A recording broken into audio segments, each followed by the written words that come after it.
Hi, I'm Jana Short, and welcome back to Health Influencers Mastermind. This week, we're going to work on branding.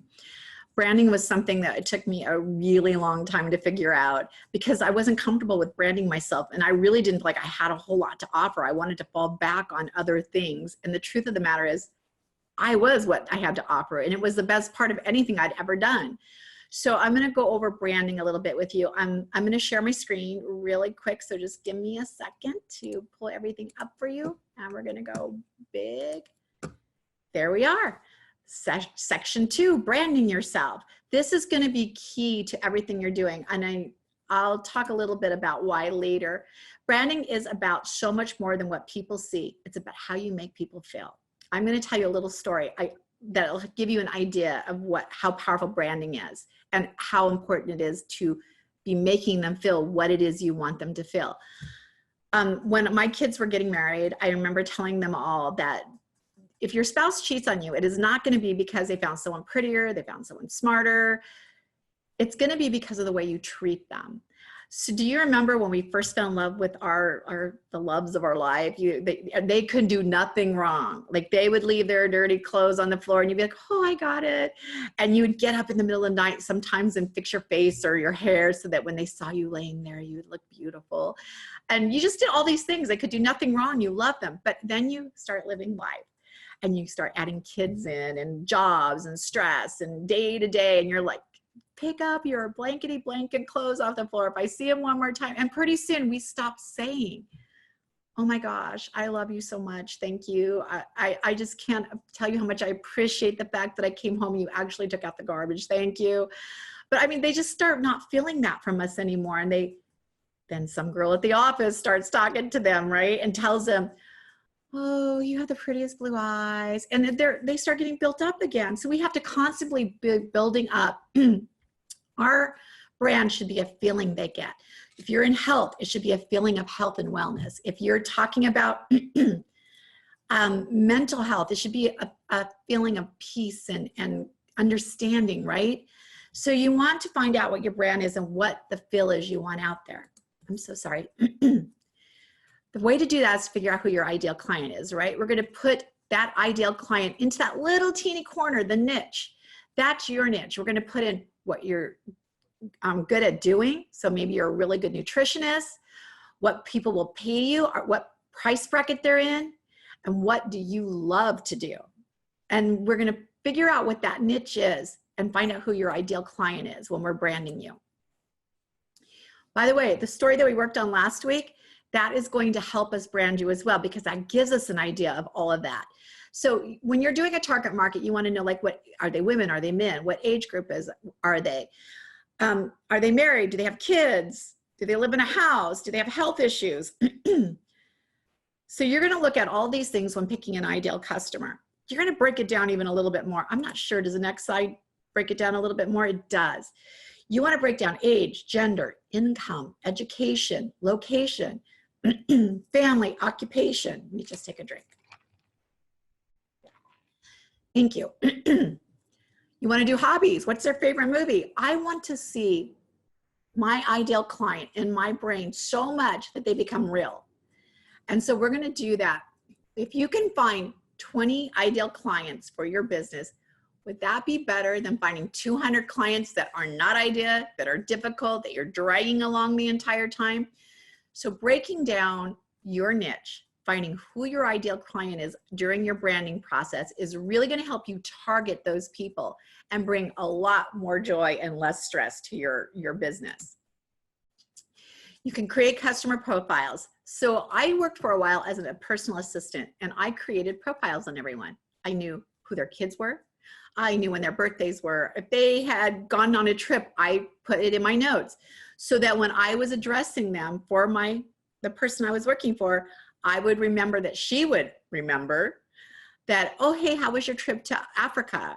How's so-and-so? I know she just joined cheer. And it made them feel like this really amazing connection. But if you start drawing these profiles of what your clients are like, it's going to really help you be more personable with them, make them feel as though they matter because you're talking to your niche, to your perfect client. So here's what we're going to do. We're going to fill out these fillables and we're going to start looking for our target market. And we can change these, right? These aren't set in stone. And by the way, as we grow, sometimes our target market does change a little, but this is giving us a jumping off spot.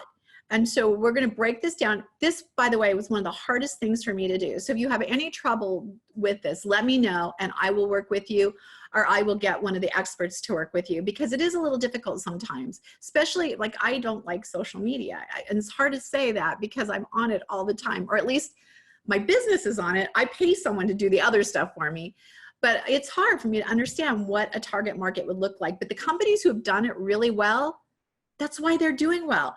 And the experts out there that are absolute influencers, they know exactly who they're talking to. And so we want to make sure that you're not wasting your time and you know exactly who you're talking to.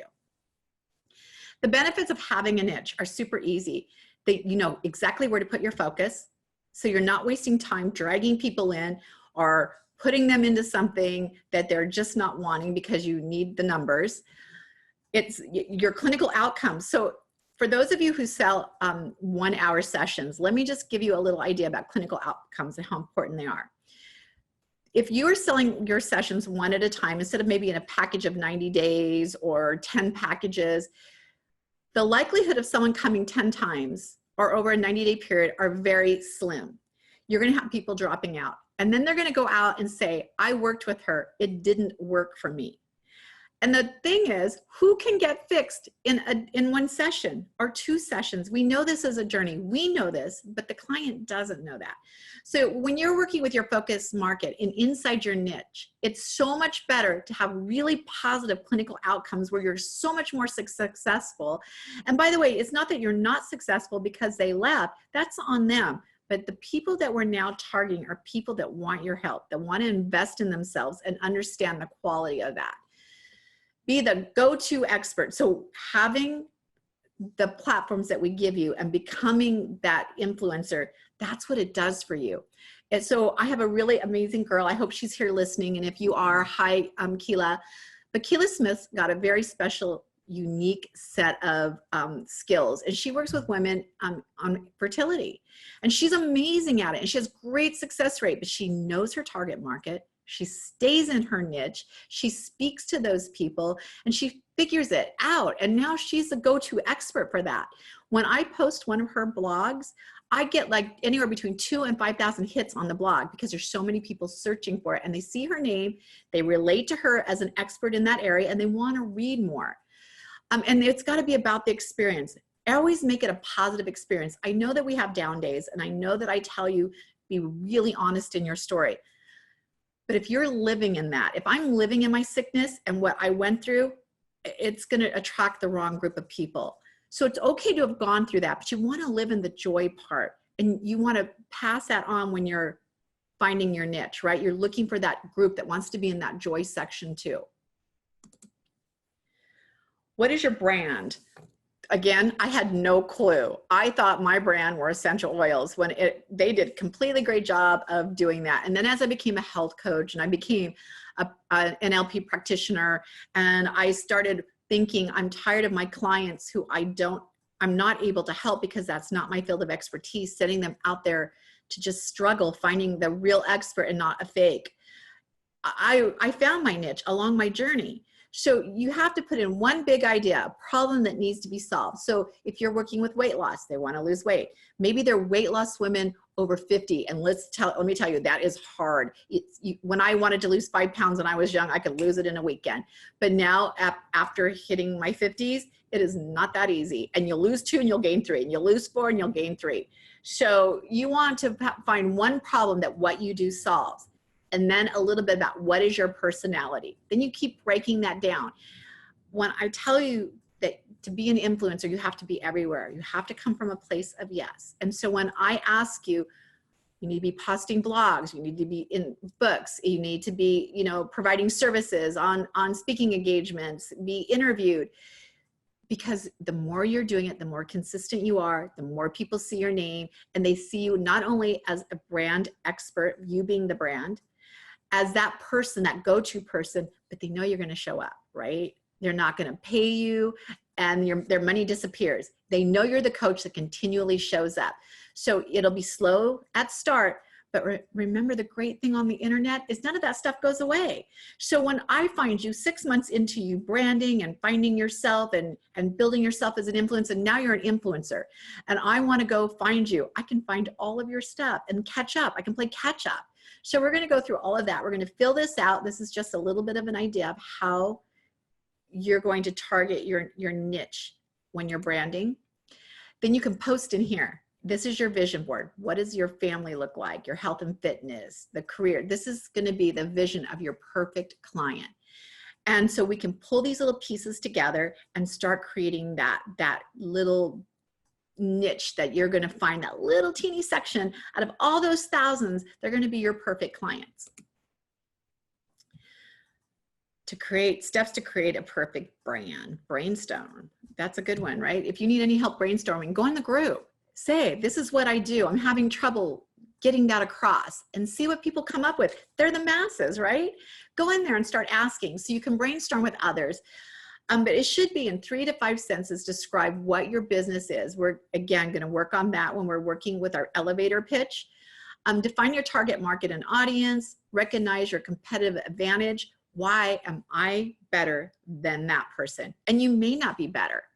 You may just offer that person setting you in front of a bunch of videos or slides, and I'm showing up. I'm going to be there for you. You need me, you call. So that might set you apart. So we're going to find out what advantages you have. The look, again, we're going to figure out what your look is. Those Pinterest pages I was talking about, so easy to start finding your look, because we look at the board and boom, there it is. These are your colors. This is your feel. You're a minimalist. You like a lot. It gives us an idea of who you are and what your message is, because it's what you're attracted to. You're going to define your brand personality. That's really hard for me. Like, I did not like putting my picture up. I didn't think it was very good. And so I hated putting my picture up, but I had to put my picture up because I'm my brand. And so it's not like I had, you know, something I could throw out there and hide behind. So you can define your brand personality through images and who you are. So it might, if you're a mom, like, do a lot of pictures with you with your kids. If that's your niche, if you're working with other moms, like, you want to show them, I got kids too. I know what you're going through, sister. I'm with you. So you want to make sure that when you define your brand personality, it really describes who you are, and we do a very good visual characterization of it. We're going to create your logo. I have a little place I can send you to create your logo. They do it very inexpensively. If you go look at mybestholisticlife.com, they created my logo there. But if you want to not spend the money and you're not quite sure what your logo is, you can go into Canva and create a logo there for nothing.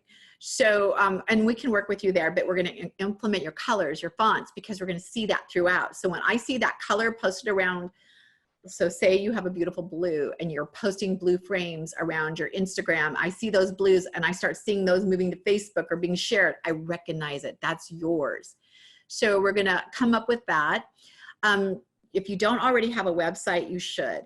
And so we'll talk about the cheapest way to do a website when we get together. If you don't already have one, I do have a girl that works on websites and she's phenomenal.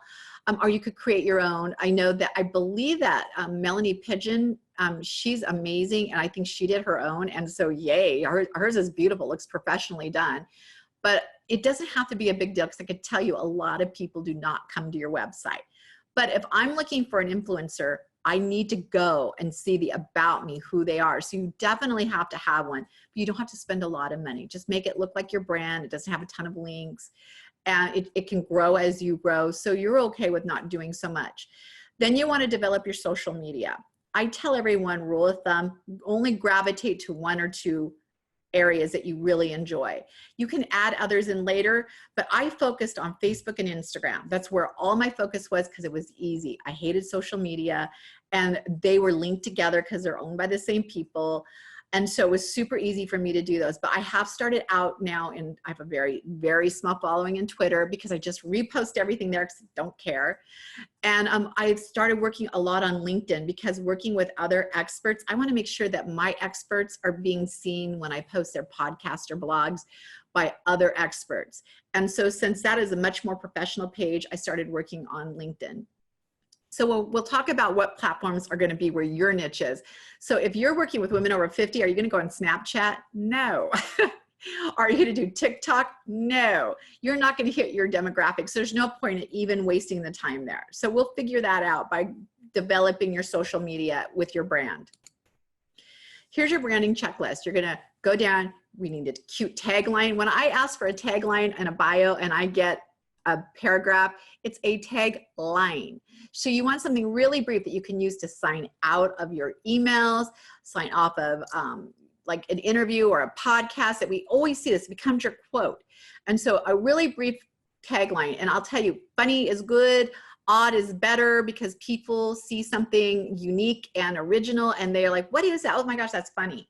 And they want to know more. You're going to pick out which pictures you want to use for your profile, your colors. And so we can fill this all in as we get it. The great thing is you're going to want to save this, because when you start growing and you start working with virtual assistants, or you're starting working with automation specialists, you just send this to them. This is my logo. This is my tagline. Here's my profile pictures. It's going to also work into your media kit. And so you're going to have it all together now. We're going to pull you together. A lot of you already have this. So worst case scenario, we're updating it and maybe giving you a few other ideas. Here is a lot of strategic things that you need to be doing. Keywords, people that you want to connect with, how you get credibility. So for online branding, these are some of the things that you're going to want to keep in mind in the forefront when you're building your brand.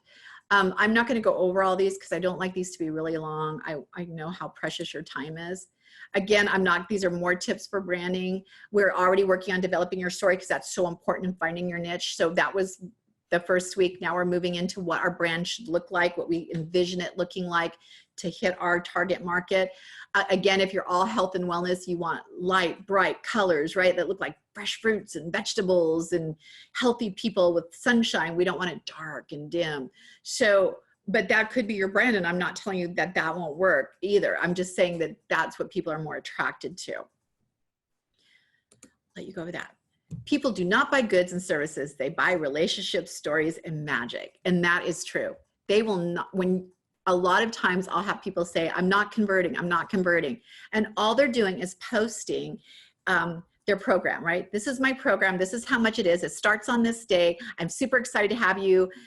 You are not giving them a story, a relationship, what it's going to do for them. It's so, if I want to click on something and buy it, when I see those little videos now, right? Those little 1-minute videos on Facebook, and they rub that lotion on, all the wrinkles go away. I'm like, ooh, I got to get me some of that, right? Because now I know I have a need. They filled my need. Half the time, if I buy them, I send them back because they don't really work. But we're going to be real and authentic, and we got to create that need. We want them to see that and think, ooh, I want to put some of that under my eyes and see if it works. So your story should be about building relationships, creating stories between them, and creating that magic. So thank you guys all for sharing week 2 with me. I cannot wait to see week 2. I'm going to stop sharing my screen so I can say goodbye. I can't wait to see all of you for week 3 and go over the next session. And this is going really great. So show up in the group, come in and ask questions as you're building your brand. I'll be there. I'll be answering questions. If I don't get right back to you, I promise you, I always answer questions the same day. So if you have any questions, you can shoot them to me also in an email. If you say, can you look at this? What do you think about this as a tagline? Or send me a text, however you want to get me the message, but we're doing this together. And remember, the group is a great sounding board if you want to go in there and run ideas with them. Thank you guys so much, and I'll see you next week.